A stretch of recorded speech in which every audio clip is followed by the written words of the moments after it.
Hi, folks. My name is Theodore Cottingham, and I have started a school for people like me.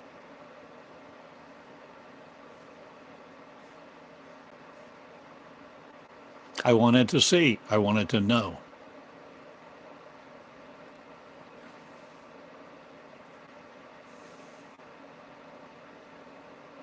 And somehow I knew there was more than I had ever been taught or what I had learned.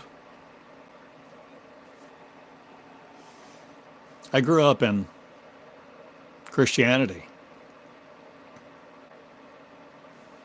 My mom, my dad, both of them were ordained pastors. They were both gentle and wonderful, and I loved them dearly, and am intensely grateful for the home I was raised in and their values of love. But I was immersed in Christianity, and I grew into it, and I espoused it.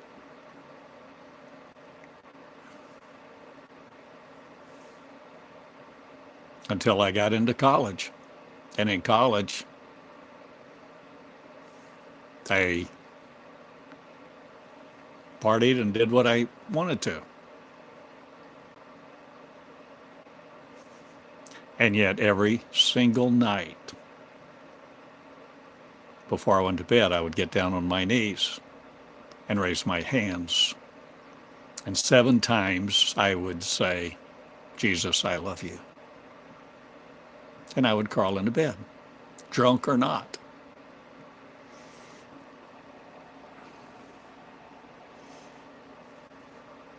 And then my senior year in college, I had an experience that was quite special, out of the box. A very special experience of feeling loved, cleansing.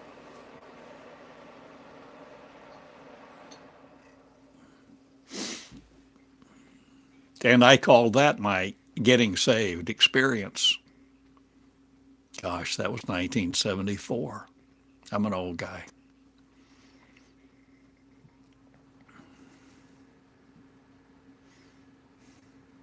And so I was a senior in college. That was in March. So I soon graduated from college. And it was at that time that I began going back to church.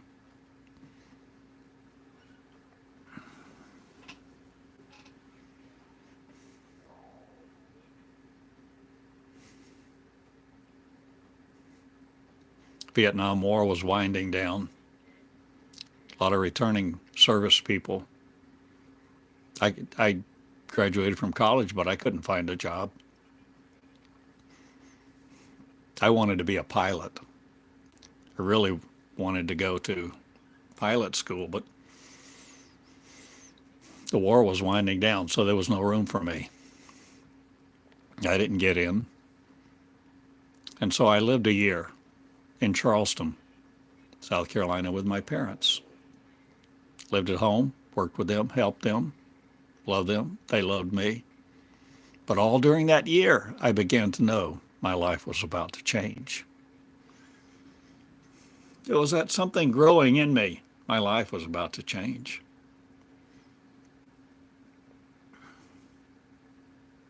So much so that literally the very first thought through my mind when I would wake up in the morning, my life's about to change. It's about to change. There was such an awareness that my life was about to change.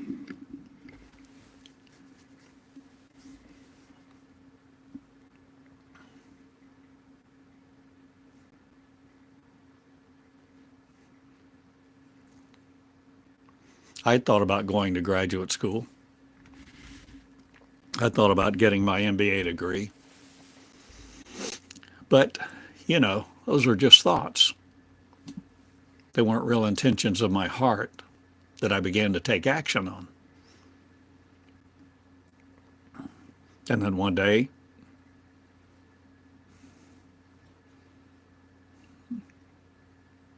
I saw on the back of an Abundant Life magazine, publication of Oral Roberts in Tulsa, Oklahoma. I knew he had started a school, but he was announcing the MBA program. And there was a little coupon, so I filled it out and cut it out, sent it off asking for information. A few days later,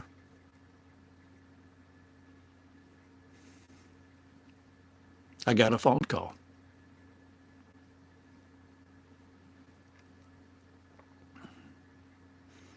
The voice on the other line said, "Theodore, this is Dr. Phil Sherwood with Oral Roberts University, and we're calling you to see if you have interest in coming out to be part of this very first MBA class this fall, which starts in 2 months."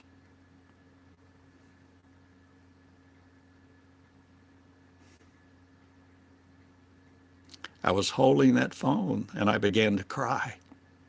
I couldn't answer. Tears were just streaming down my face. And when I finally, Phil Sherwood on the other end of the line finally said, "You there?" And I finally got out, "Yes." He said, "Okay, I'll overnight you the application, overnight it back to us, and we'll go from there." And I said, "Okay."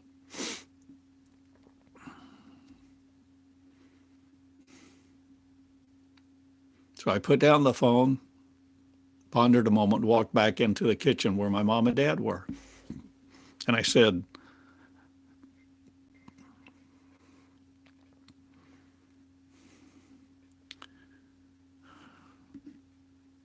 "Oh, there was another significant piece of information that I omitted. Forgive me." After Phil Sherwood said, "Are you interested in coming out here, being a member of this first MBA class this fall that begins in 2 months?" And I got out, "Yes." And then he said, "Can you pay your way?"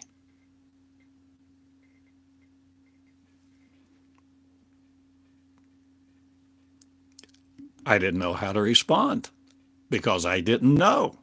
I was living at home. I didn't have a job. I was helping my parents. I'd gotten my real estate license, but had no sales at that time.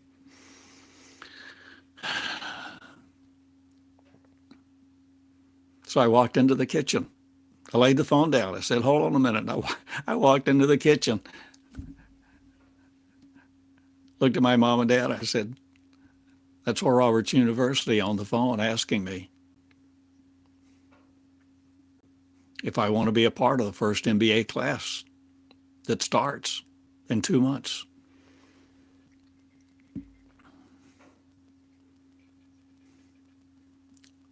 And I said, "Yes," but then they asked me if I could pay my way.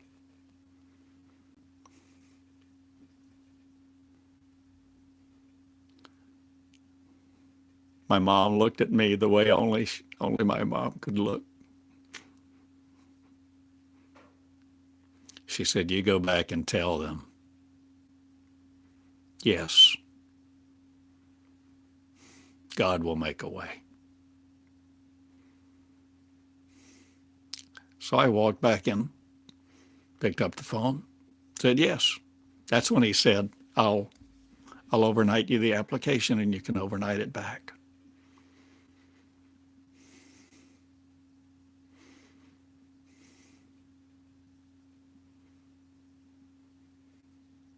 My parents were ordained ministers.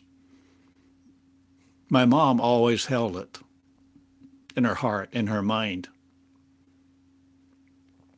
that God spoke, that God communicated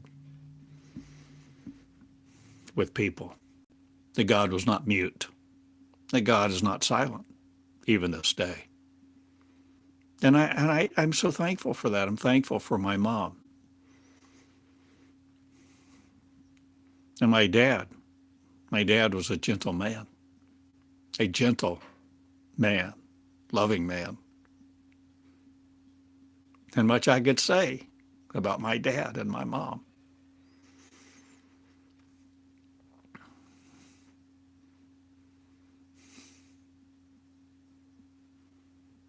So that began a transition. Boy, mega change in my life. At that time, I was in the Air Force Reserve, and even I thought it, wait a minute, I had just recently scheduled my active duty portion of that year for the fall, where it would be cool and not hot out on that flight line. And so I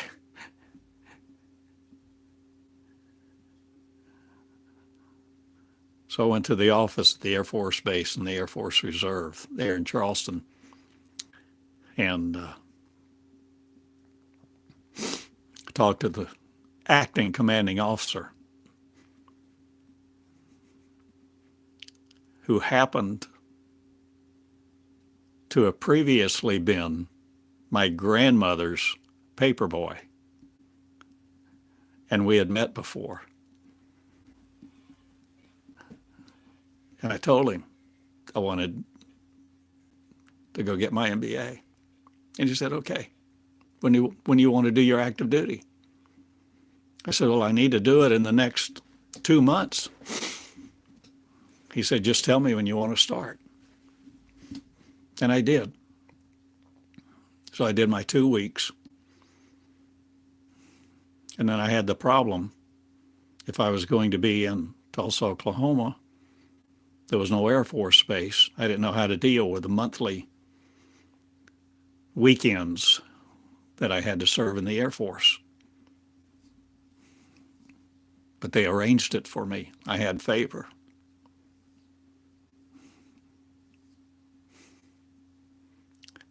I only had a year left in the Air Force Reserve, so they arranged somehow for me to be a member of the Air National Guard based in Tulsa, Oklahoma. And since I only had a year left, they wouldn't train me to do anything. So they put me in the kitchen to wash dishes. And I said, okay. So in August of 1974, I found myself driving out, and I became a student at Oral Roberts University, and I got my MBA there.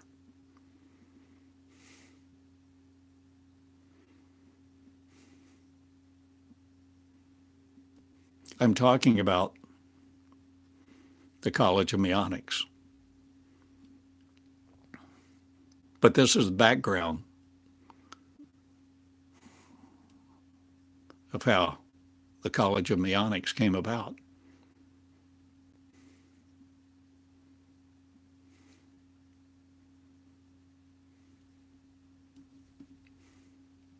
I got my MBA.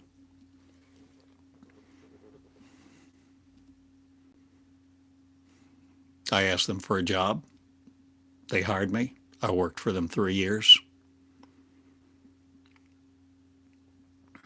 And during that time, I met a girl. We married. We were married for 33 years or so and had 2 kids.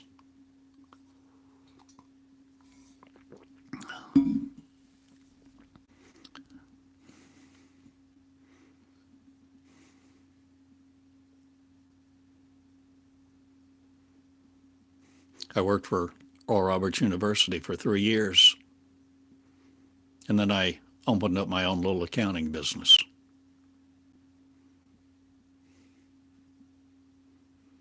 So I still had that paradigm of Christianity, of church, the American dream.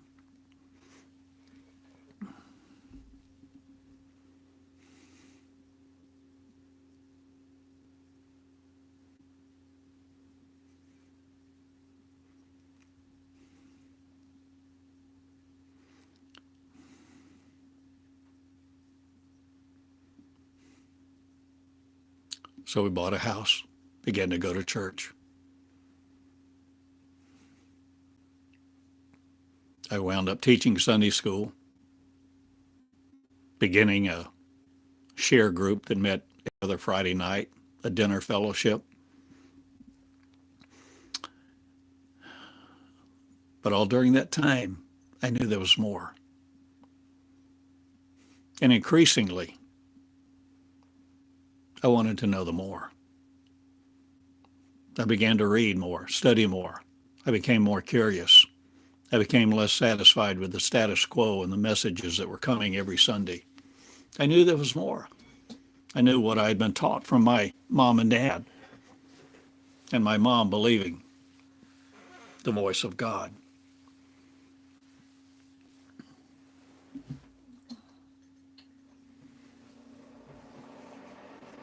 Cutting this electric heater off and on to keep my feet warm.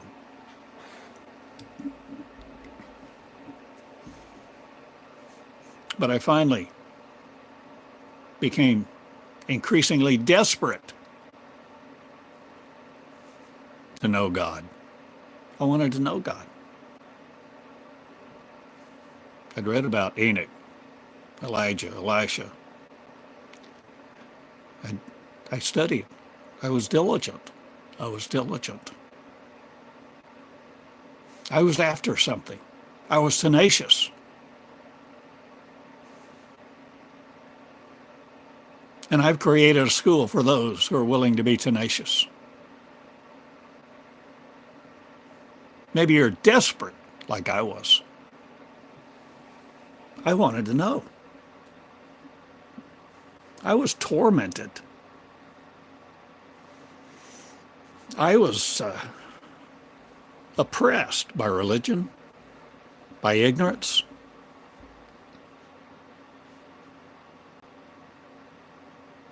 I believed in more, but I couldn't see it. I couldn't feel it. I didn't feel the love. I didn't see the love. I wasn't hearing the voice. I saw no miracles. Peace? What was that? I'd heard of it before. I think I knew the definition. I knew how to spell the word.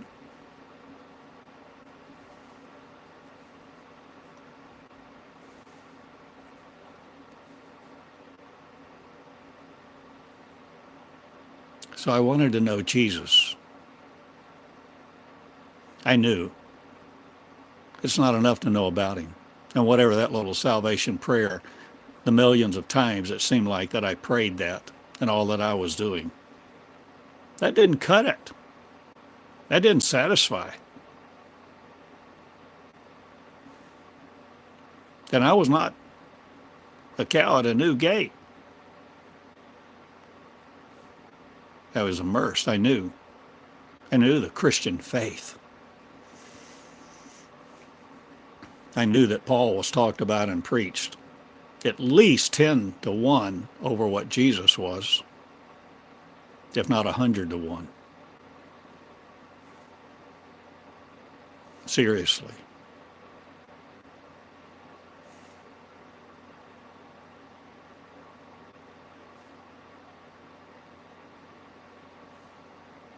So I read this about knowing Jesus and the power of the resurrection and the fellowship of his suffering.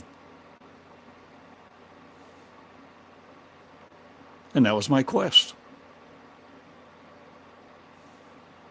Whatever that meant, there was something about that phrase and the power of the resurrection.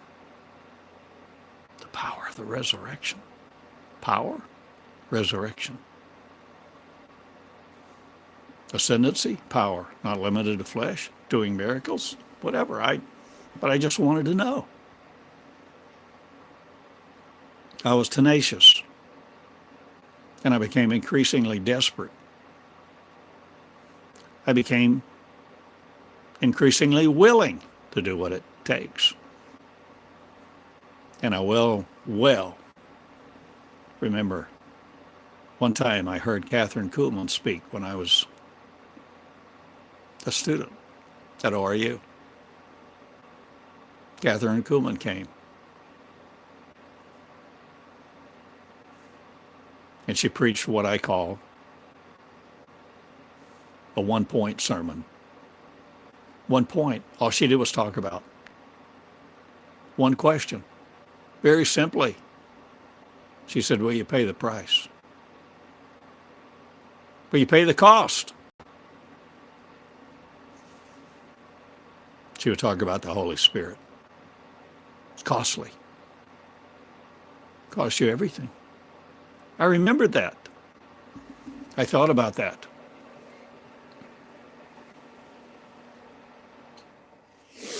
I was willing to change. I was willing to change, and I wanted to change. I was willing to upend my life, what I thought, my belief system, because I knew there was more. So the College of Meonics, the school that I have started,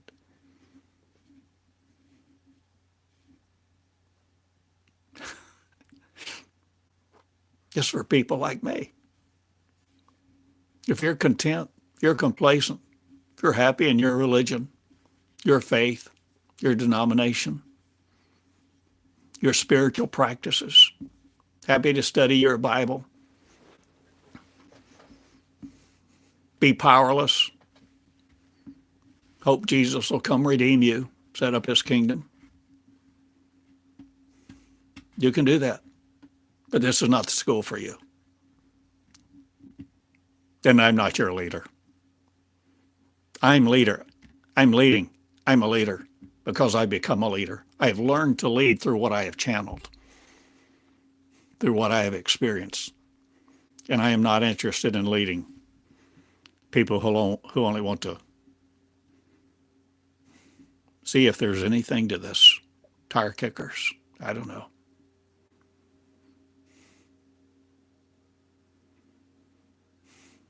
I'm looking for people who have paid a price, people who are ready, people who want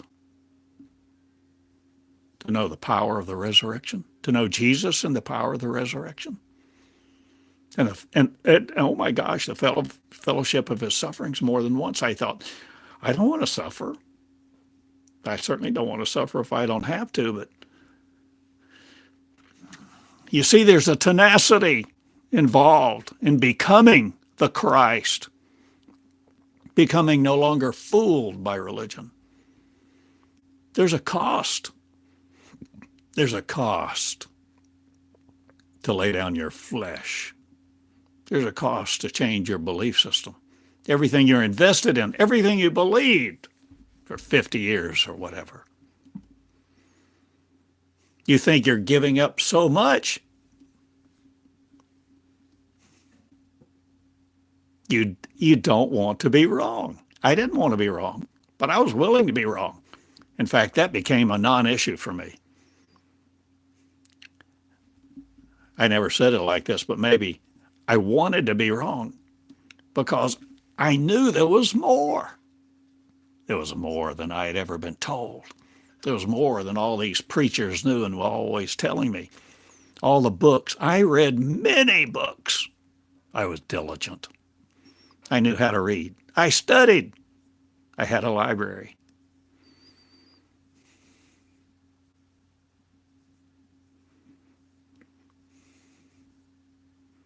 I had studied the Bible. I had read it. I had studied it. I knew what Scofield was. I cross-referenced. I referenced, and I referenced, and I linked, and I studied, and I prayed. And then in 1988, October of 88,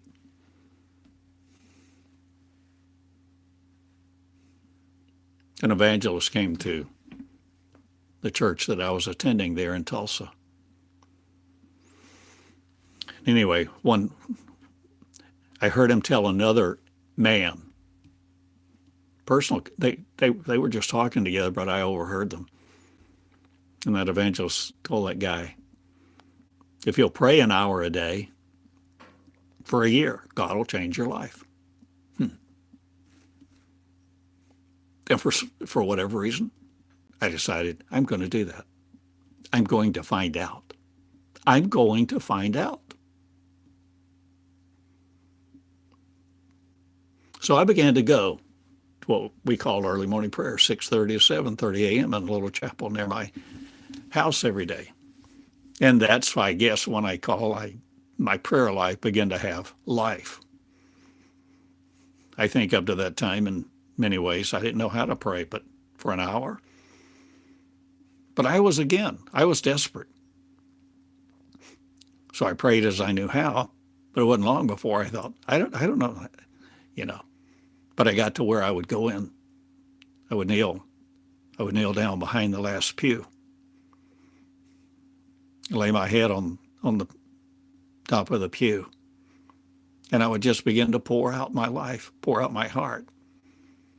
I began to talk to God, talk to Jesus, talk to the Spirit, talk to a higher power, talk to source, talk to universe. Doesn't matter what I call it. I talked to love. I began to pour out. I began to open up and pour out. And I've said many times, or I've said parts of this story at different times.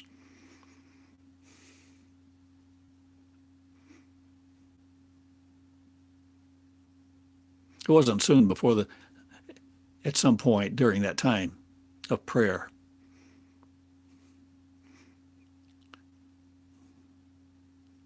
I began to feel like I should stand up, because it was as if a hand would touch my arm and just barely touch me, gently compel me to stand up. I'm not saying God, a ghost, or anything else. I'm just saying it was as if that, and I began to stand up. And I didn't like standing in one place very long, so I began to walk and pray. So walk and pray, walk and pray, walk and pray, walk and pray. I learned how to walk and pray. And there's much about my experiences that I could share, but that's part of the basis. I began my quest.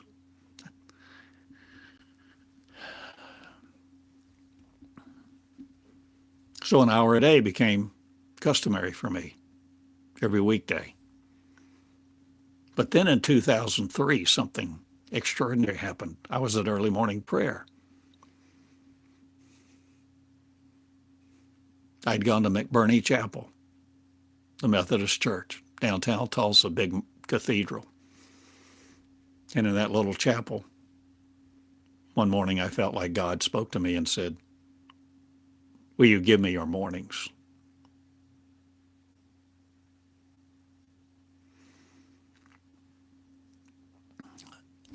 I literally put my hand on my forehead and thought, oh my gosh, that affects everything. That affects my income.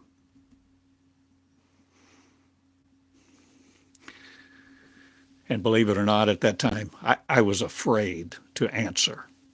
You know, it's a fearful thing to fall into the hands of the living God. God's always there. Sees every thought, every motive of your heart, every word you speak, right? With a clipboard, keeping record of wrongs. Banishing me to hell if I don't make the grade, right? So I was afraid. I was afraid to answer, because I didn't know if I could give God my morning. You see, immersed in Christianity, but I was immersed in fear of God, fear of hell, fear of man, fear of authority, fear of not making the grade, wanting acceptance, wanting friends.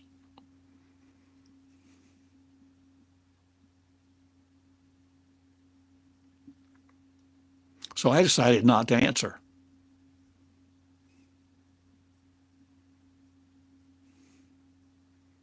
In words, I decided to do. So I started making changes. And I did.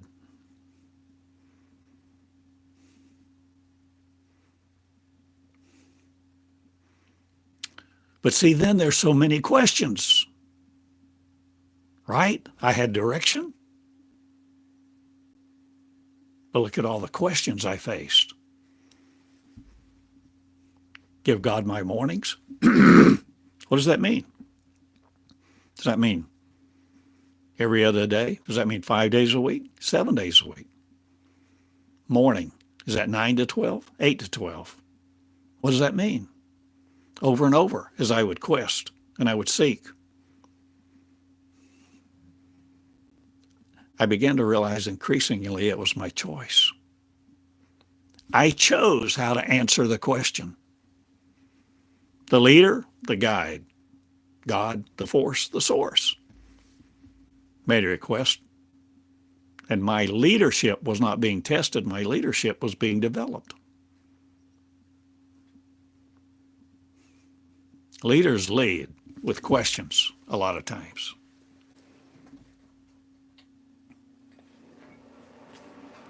The questions are more important than the answer.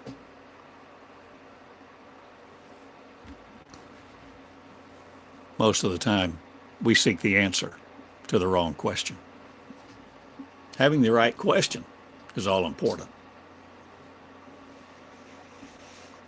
So I began to go 8 to 12 weekdays, and I did for several years.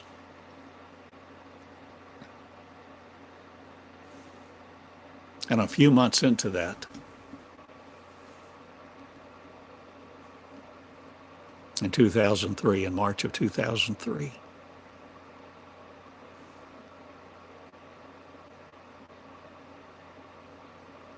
it's like I had a little phrase come to me.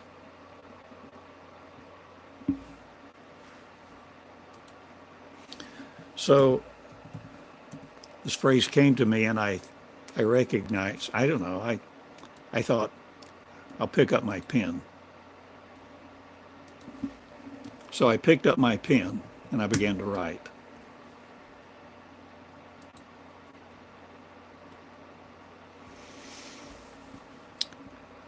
I'm quoting from the Meonics covenant.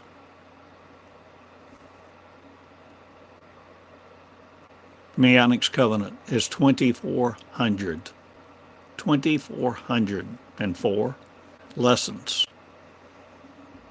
that I channeled, that I didn't edit, and I have never edited and cannot be edited to serve its purpose to introduce you to a new life. Answer your questions for you to create a new you. I picked up my pen and I wrote, so here's this first phrase. First one, March 23rd, 2003. So many of you seek my principles, but you don't seek to know me.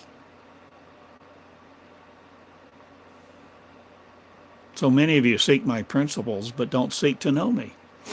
So I wrote it down with pen on a yellow tablet. And about time I got to the end of the sentence, I don't know, I had an awareness within, an awareness in consciousness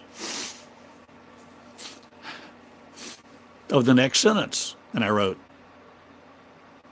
you want what I can give you, but you don't want fully me.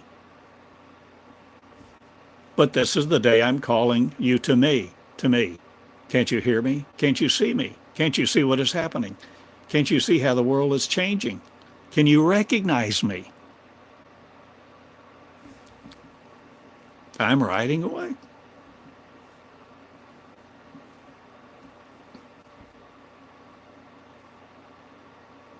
You say you love me and want me? Now is the time. Don't delay and forfeit what I'm about to do upon the earth, for you will see my acts of glory, and you will choose whether they come through you or not. This is the very first one. This is 1.1.1, Database 1, Volume 1, Lesson 1. So there's a referencing system to these 2,400 lessons, and I've given you some of my background and how this came to be. So this is in 2003.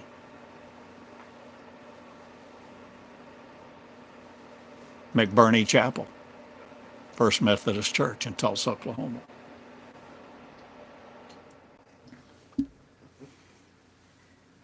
So I'm writing.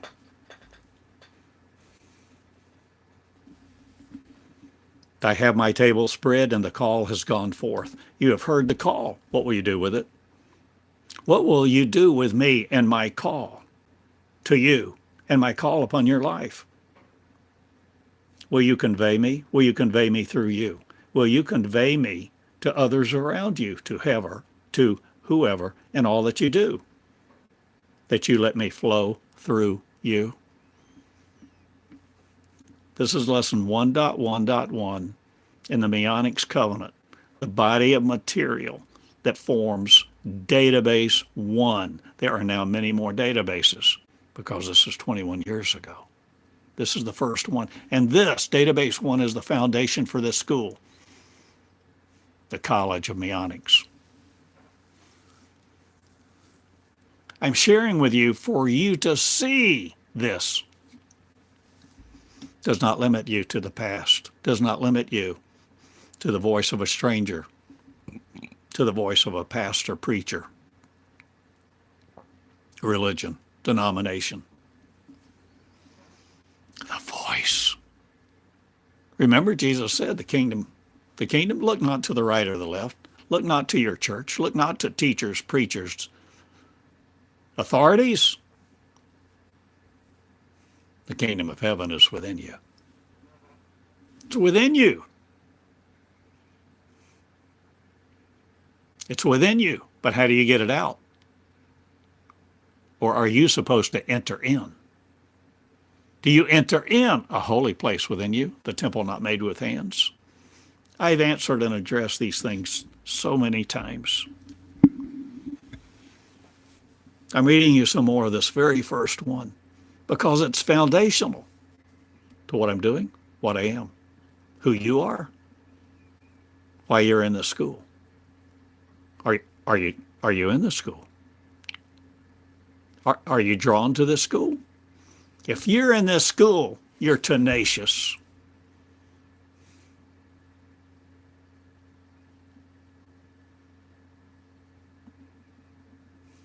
You're willing to do things you've never done before. You're willing to hear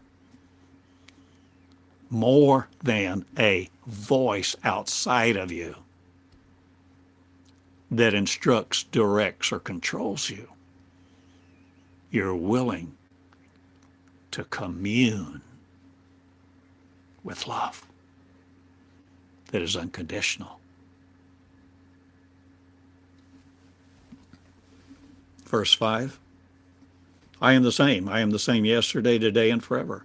I have not changed. I am the creator, not a creator, the creator. And new things are constantly coming forth. Will you participate? Will you participate on my grounds or just the grounds of religious tradition? I love you, and I want you. I want to be wanted. Listen, I want to be wanted for who I am, not just my principles that will advance your own self-interest. You will see more and more a separation of these two groups of people. For I will pour out myself freely, so freely on those that want me, who truly want me enough to spend time with me, who want my words and will value them, who want my presence and will sacrifice to get it and be with me. For there is a cost. There is always a cost to all that we do. Now hear me and hear me well. Hear me and be not afraid of me. Hear me and hear my words. Hear me, hear my servant. Hear me and draw near to me, not religious leaders. I am me, and I want you to be in a relationship with me. Can't you see me? Can't you hear me? Can't you hear my heart? Can I make it plainer to you? And I'm writing all this. It was no burden. No burden. Pure privilege. Privilege. You have the privilege to do this. To read this. You have the privilege to read this.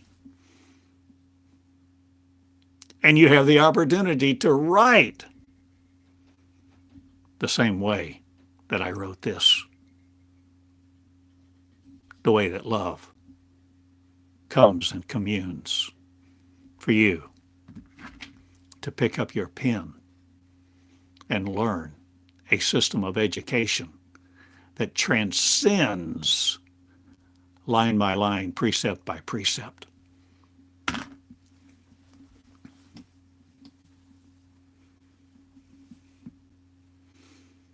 I am me, and I want you to be in a relationship with me. Can't you see me? Can't you hear me? Can't you hear my heart? Can I make it plainer to you how much I want to know you personally, individually, you and me, knowing each other, conversing, asking and answering each other's questions, talking together, being friends. Am I so far away? No, I am not far away. I am so close, so very close. Listen to me, listen to me, listen to me, please. Listen to me, hear me. Open your heart to me, me. For I am me. I am not religious leaders. I am me. I am me. And I want you to know me.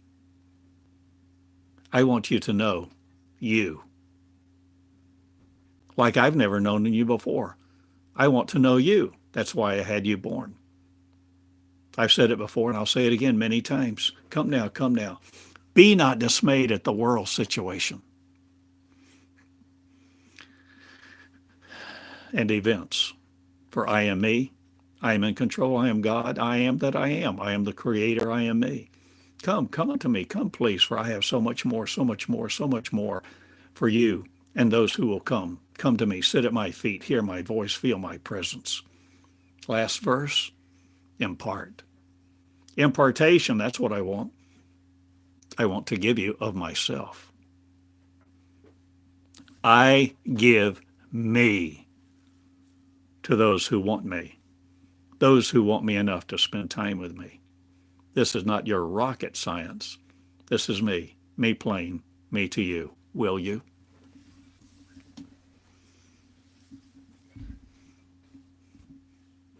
The stream ended. The awareness, whatever, I lay my pen down. I had just written, 4 or 5 pages on a yellow tablet.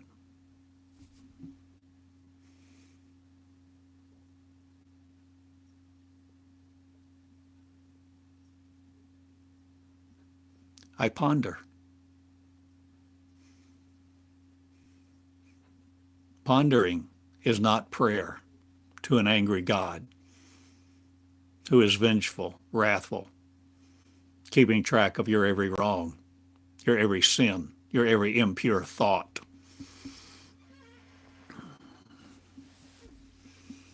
Pondering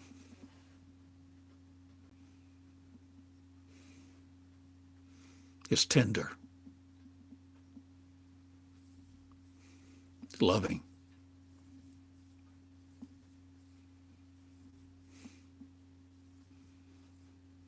Pondering is creating an openness, a willingness. This was the beginning.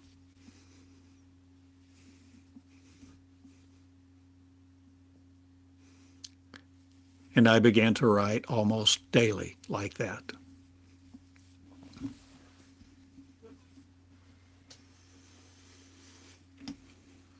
But not that long, because it wasn't long before within these words that I began to channel like this, where God began to teach me directly. I just call it God. I call it God.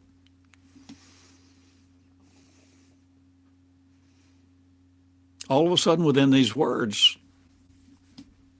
bring your computer so I can give you more faster. I had barely had any comfort level in writing on a yellow tablet. Bring my laptop. Finally, I did. So all of a sudden, I was faced with challenge, dilemma. My laptop. Okay, my laptop. I open up my laptop. What do you want to say?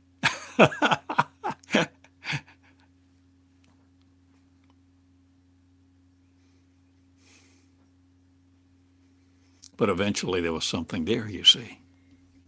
And I began to type. But lo and behold, it was hard. It was so challenging.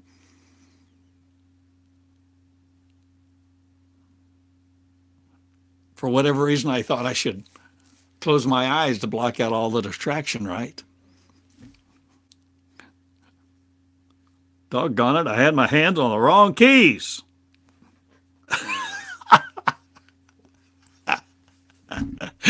I had to learn to become comfortable. There was effort involved. There was diligence. You don't come into the Holy of Holies without tenacity. Tenacity. A willingness to be wrong. A willingness to be taught. There's a cost. You don't know what you're doing. I didn't know what I was, did I know what I was doing? I had no precedent for this whatsoever. And I began to learn very quickly that as I would share with people close to me,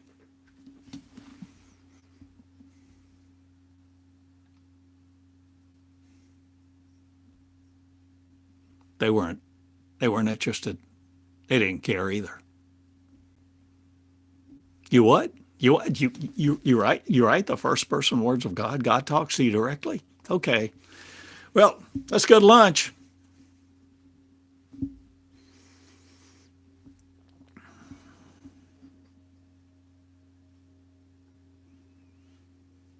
You walk a lonely path. I said, you walk a lonely path very often to hear God, to know what love is. It's not popular. It's not rational. It's preposterous. It's ludicrous. Because it's not empirical. It's not visible. It's not subject to the scientific method, you see. Oh, well, it's got to line up with the Bible. Does everything you're being taught line up with the Bible? The Bible, the Bible, blah, blah, blah, blah, blah, blah, blah. I'm just a simple guy trying to know Jesus and the power of his resurrection. So I stumbled along.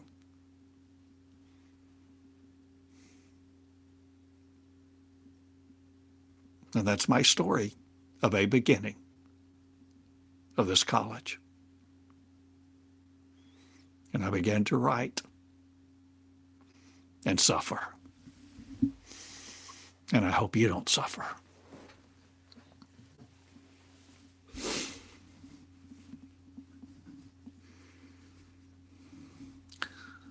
So I'll read part of the second one. This is part of the Meonics covenant. This is the second lesson. Days later, dated April the 3rd, 2003. So I hear that first phrase, and I pick up my pen and I start writing. If I didn't pick up my pen, I wouldn't have the next phrase. At any time, I could stop.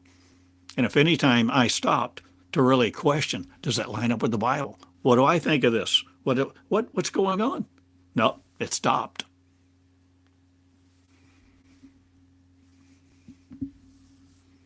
Pick a pen and write. What kind of phrase? What was this phrase? This is 1.1.2, database 1, volume 1, lesson 2.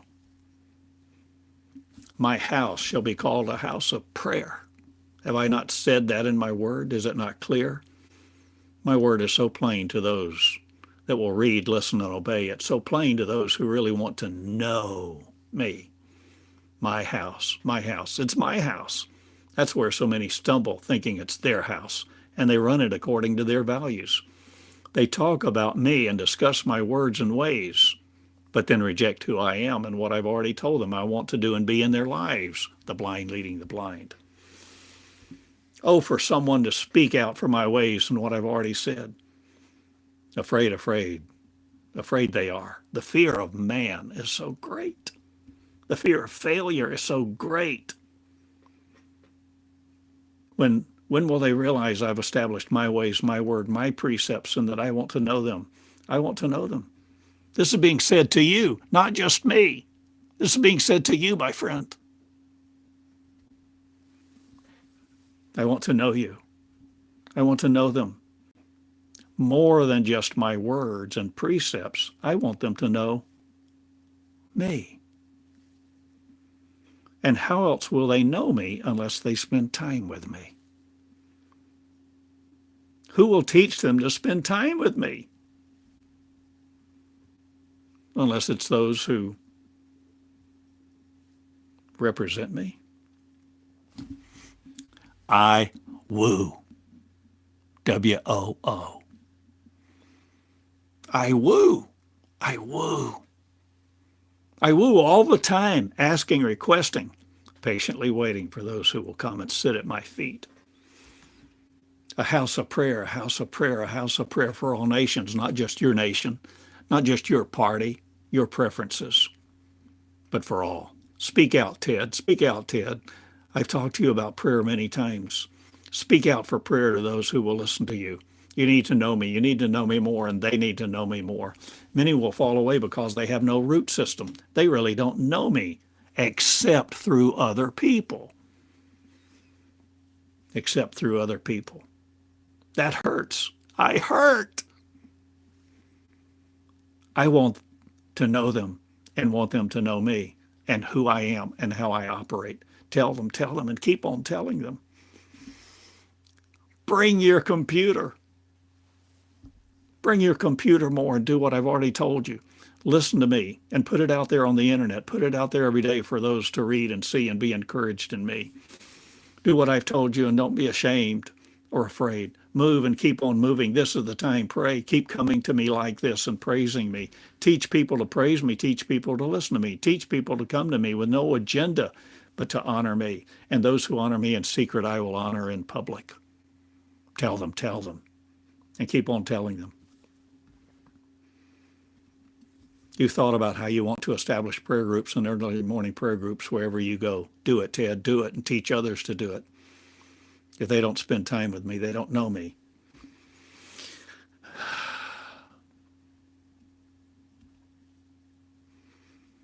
I skip down a ways. Come to me and keep doing what's in your heart.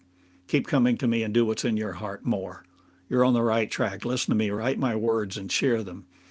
And I will lift you up and I will put you where you are to be. No one else is. I will move and I will speak to the people I want to speak to, and doors will open for you, doors that are beyond your present reach and your ability to now imagine. I'm just writing. I wrote all this.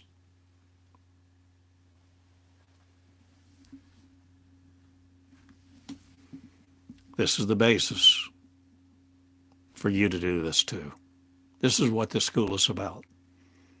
This is not a school about just learning about God, learning about you, learning precepts and principles, learning leadership, learning to operate among the cosmos, learning to be no longer limited to your body or your mind or how to do the miracles. This is about becoming who you are by learning a learning system where you come inside of you. The kingdom of heaven is inside of you. How do you get it out? Or will you go in? The kingdom of heaven is within you. The consciousness of all of this, the creation of all this, to create creation over again is its purpose, and it comes from within. You begin to learn to channel it. Because you see, you are the teacher. The teacher is within you. The two become one.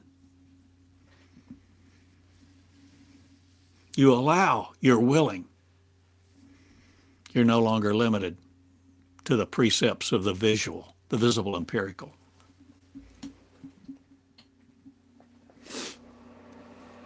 Curious,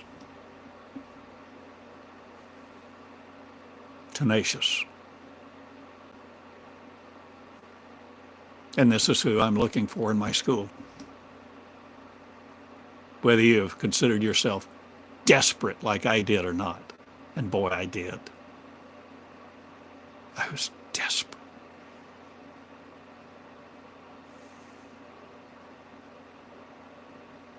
I knew there had to be more.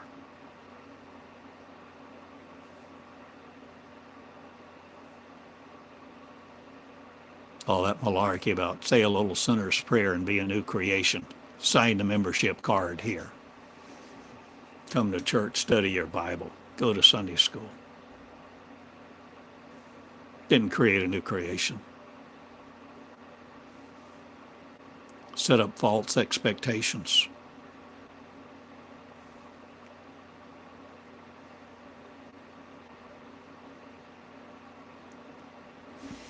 Well, I love you.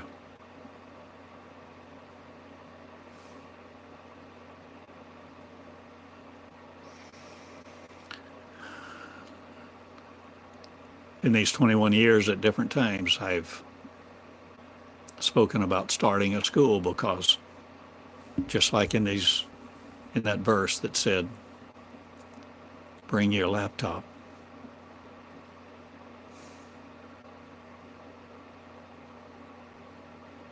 There are many, many words about a school and starting a school. A school like no other. A school that unleashes the voice of God. The voice unlimited, infinite love.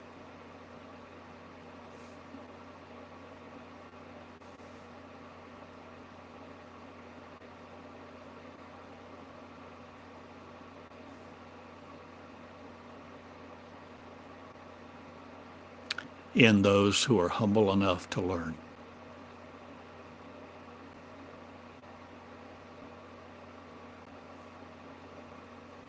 If you're willing to learn, if you're willing to write the first person words of unconditional love from another source, the source that you thought was on another planet, another plane, another dimension, a higher power. If you're willing to write the voice of what is inside you,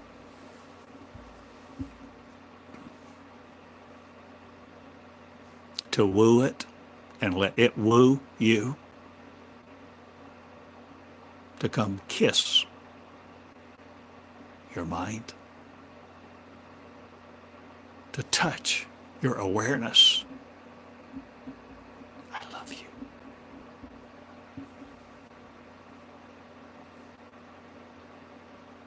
Will you take time? So often I thought about the woman who poured the expensive perfume over Jesus' feet. She was criticized by the disciples for it.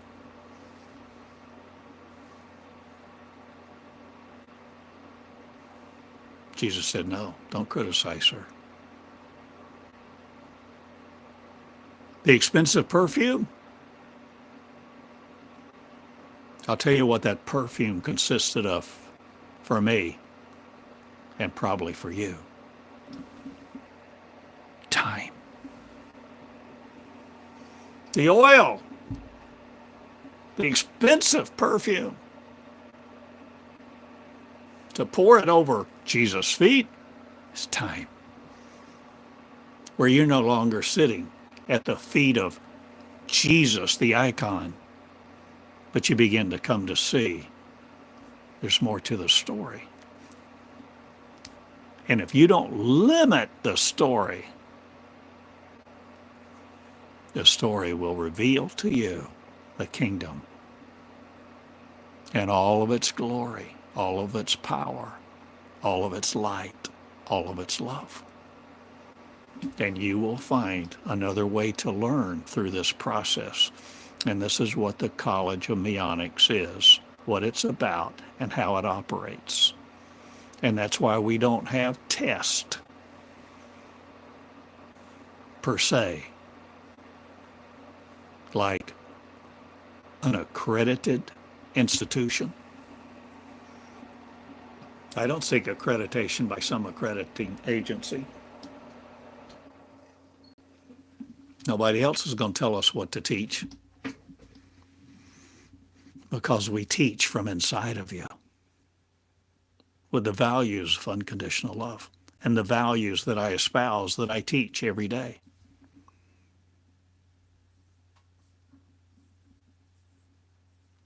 $2,000 videos on this channel now.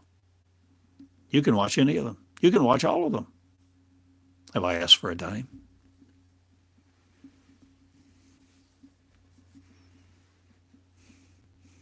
Written,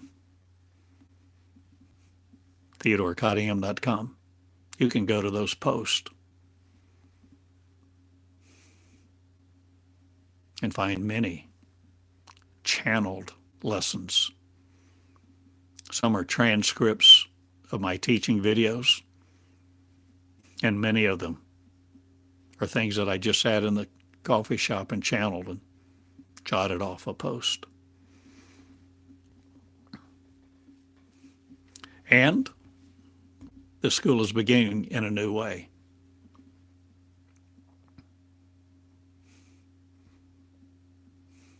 I've called it the University of the New Covenant. I've called it the School of Christ, the School of the Inner Me, the School of God. See, I began this 21 years ago.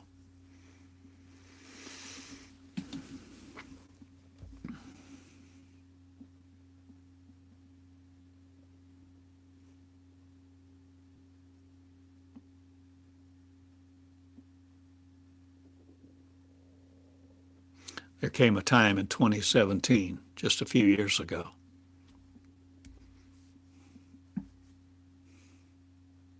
I was done. I was done with all this.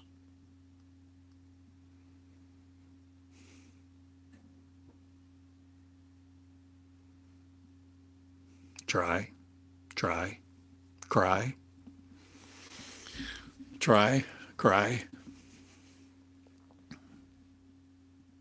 Who wants to hear?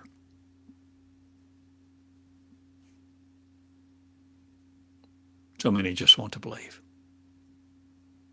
They just want to believe. Believe they're right. Believe the Bible.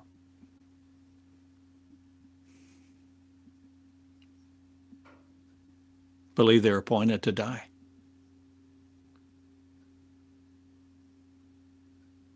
Believe that miracles are a thing of the past, not for them.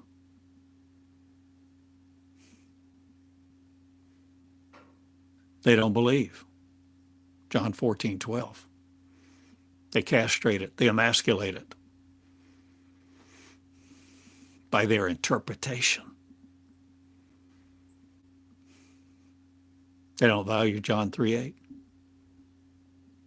If you believe in me, you will never die.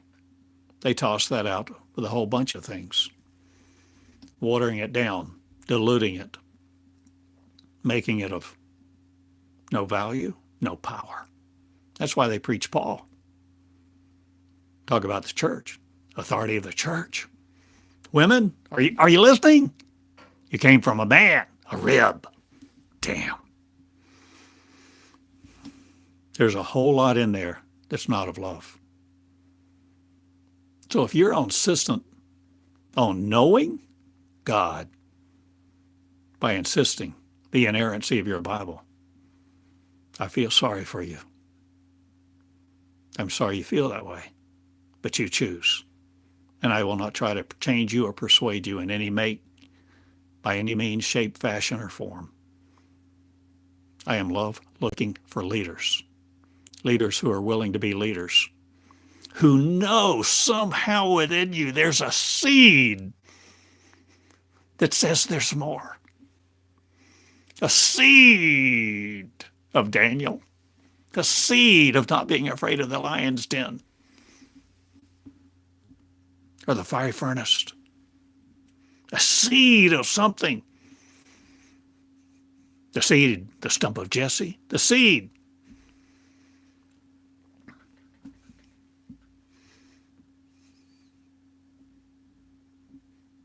And you're willing.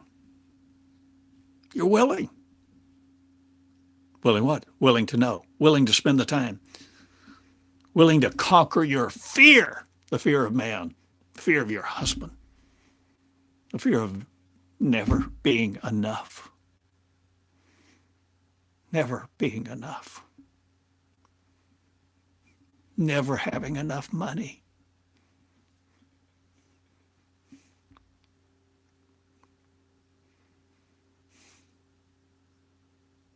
Don't you know what that is? I do.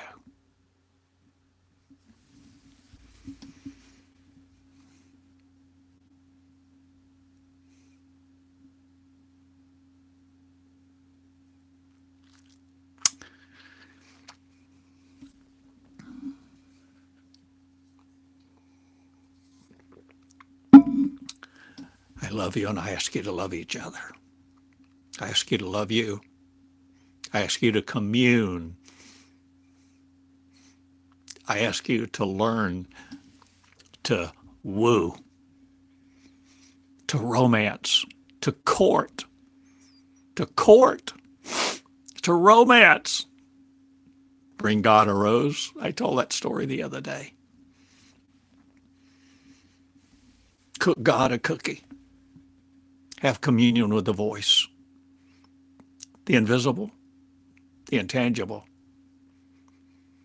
not limited to the mechanistic, not limited to your neurons, not limited to the algorithms of the blind who say you must have faith to please God.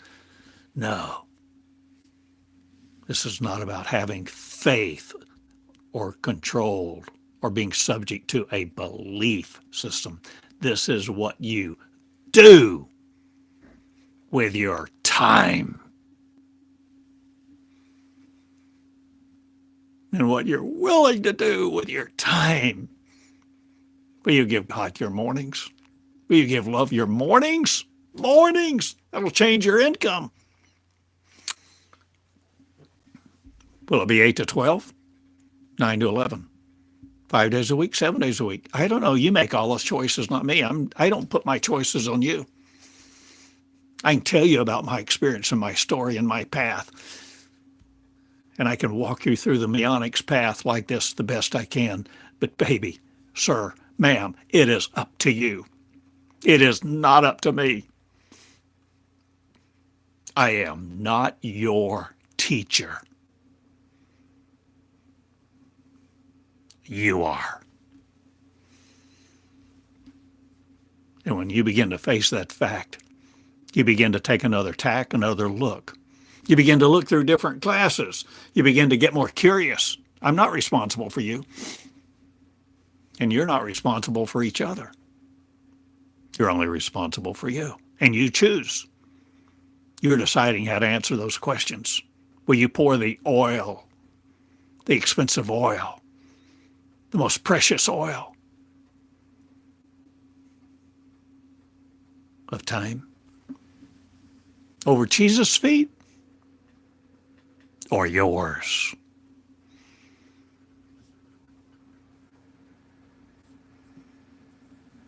Yours.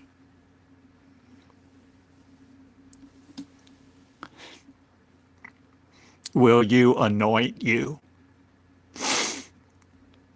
Not looking for a preacher, pastor, somebody in authority, anybody else to anoint you or recognize your power, your beauty.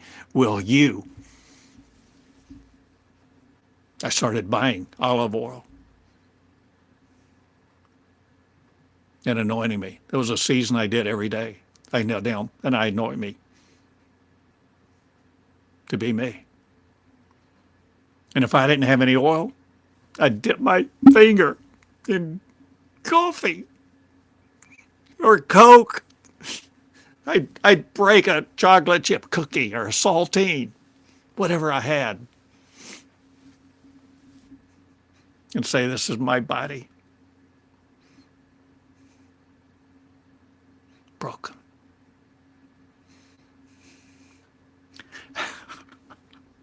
I didn't know I was going to say all these things. I never do. I'm looking for you who love is.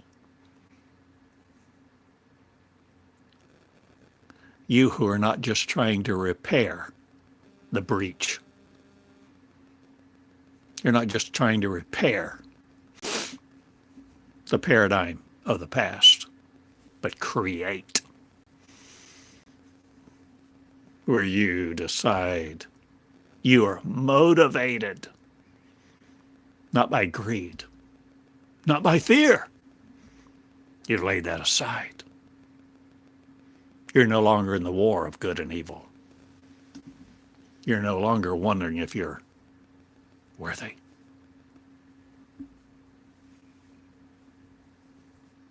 Because it's no longer an issue. It's not even an issue. Sin. Are you in sin? Sin?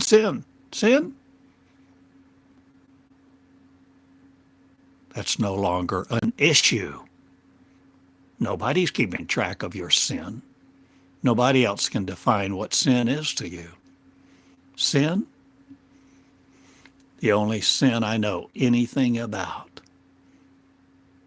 is the sin of separation, where one became two. But this is the process in the College of Meonics, where you two become one. The mind, the consciousness, the power, the grace, the beauty, the humility. Get those children out of here. No, you let the little children come to me.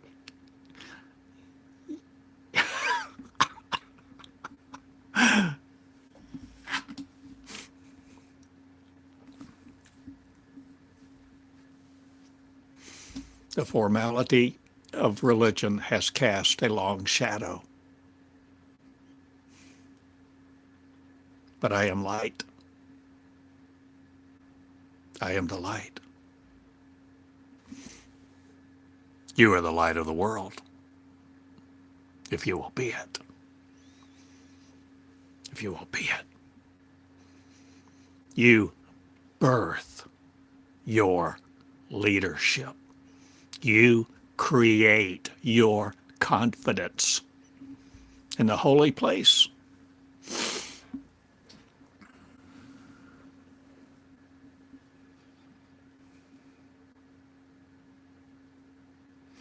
I love you. I've shared a bunch. I don't want you to suffer. I don't want people to war against each other. Damn each other. Create conflict. Heaven and hell.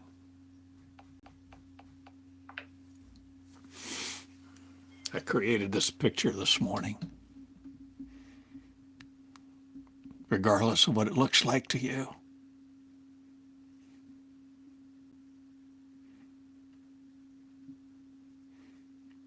There's a land that is holy, a holy land. It's not in the Mideast.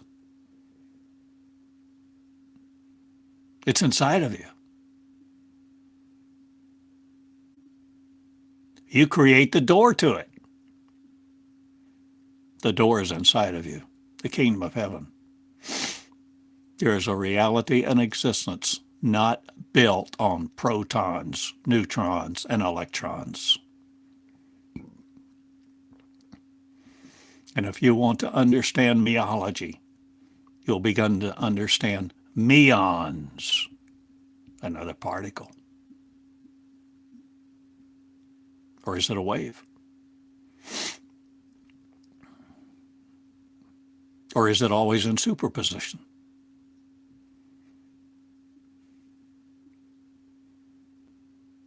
it not limited to classical physics? How did Jesus walk on water? How did he become not subject to gravity? How did he feed the 5,000? My friends, this is why you have this school available to you. Whether you can afford it or not, what are you doing with your time? Your resources? Who is your source? What are you relying on? You want security, comfort, contentment, predictability? This is not the path of Meonics, if you want all that. But if you walk the path of Meonics, becoming the real me, the me who will do the things Jesus did and more, the me who will love each other equally, no matter what you look like. You're no longer trying to rape each other, get into each other's pocket.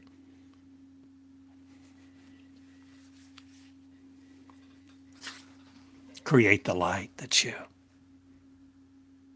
I love you. I go now. My name is Theodore Dunn. Not. But one not by another. I'm no longer looking for flesh.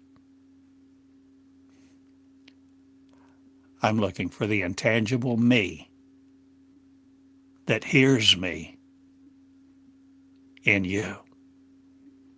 And you begin to know there's a voice that hears you, that is you. And you begin to speak, not seeking comfort and not law, but the emanation of love, the receptivity of love, the radiance of love, of creation to create the real you again. I go now. I love you. TheodoreCottingham.com is my present website. I may change it. I have the domain name Meonics.me. I may be filling out the paperwork soon to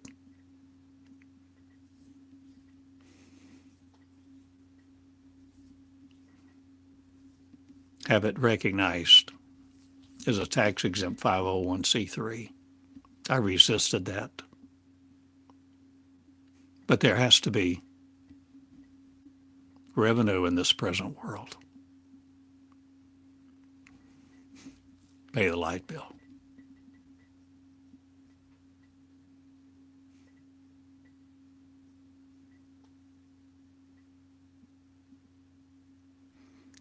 I love you all. Have a good day. Ponder these things in your heart, please. Woo the lover, the love of your life. See it, her, him. Find them in your mirror of love, life, and joy. Thank you for allowing me to share my life with you.